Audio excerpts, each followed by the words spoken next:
मेरी शादी मेरे फूफो के बेटे से बहुत धूमधाम से हुई, लेकिन नसीबों ने बर्बाद कर दिया। शादी के कुछ महीनों बाद सास और नंदों ने पूछना शुरू कर दिया। 8 माह हो गए हैं, कोई रहमत। मैं कोई जवाब नहीं देती थी। वक्त गुजरने लगा और इस तरह 5 साल गुजर गए। मैं माँ न बन सकी।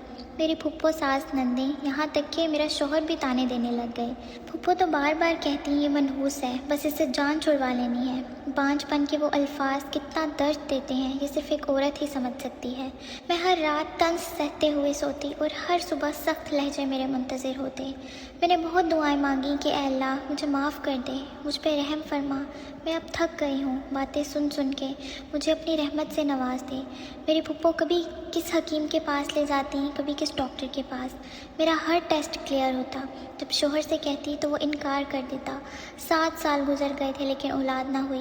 एक दिन मैं खाना बना रही थी, मेरा शोहर घर आया और साथ एक लड़की थी। जब फूफो ने पूछा कि ये कौन है तो मुस्कुरा के बताया कि ये मेरी बीवी है और हमने कोर्ट मैरिज की है। मेरी फूफो सास पहले परेशान हुई, लेकिन मेरी तरफ देख के बोली कि इस मनहूस का क्या करना है। मेरे शौहर ने मेरी तरफ देखा और उसी वक्त मुझे तलाक दे दी। मेरी सास और नंदें बहुत खुश हुई और मेरी दुनिया एक पल में उजड़ गई। मैं जानती थी कि जब औरत को तलाक हो जाए तो ये माशरा उसके साथ क्या करता है। मुझे नहीं पता था कि आने वाला वक्त मुझ पर कहर बरसाएगा और मुझ पर तलाक का धब्बा लग जाएगा। मेरी सास ने मुझे गाली दी और कहा निकल जा हमारे घर से।